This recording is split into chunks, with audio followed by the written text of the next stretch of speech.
After a 2-year stint in Pakistan, Javid was arrested in Malaysia for carrying illegal passports. He was thrown into prison.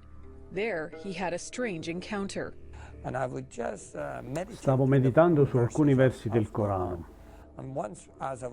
e mentre lo facevo avvertii paura nel mio cuore. Sentii letteralmente una presenza spirituale intorno a me e sentivo che la mia vita era in pericolo.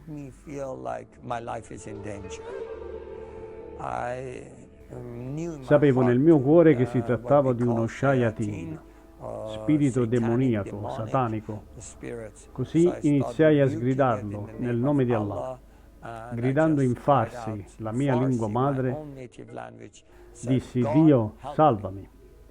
Nel momento che dissi quello, molto chiaramente, così come tu ora senti la mia voce, sentii una voce che mi diceva: invoca il nome di Gesù. E le parole che uscirono dalla mia bocca senza pensarci furono: Gesù, se tu sei vero, mostrati a me.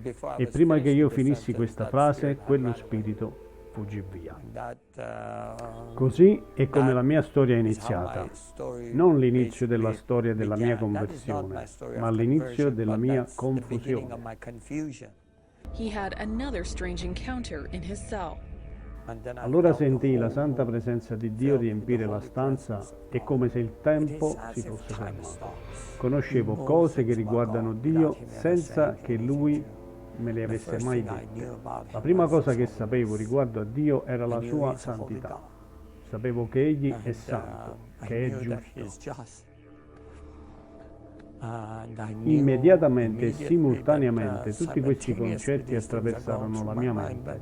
Il mio cuore e Dio sentivamo di essere a casa e nonostante le cose buone che avevo fatto, sapevo che c'erano dei peccati nella mia vita.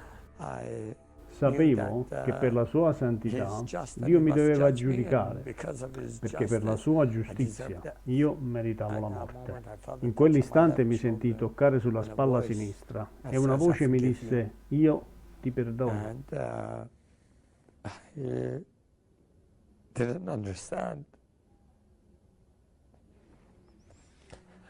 Io non capivo come poteva essere possibile,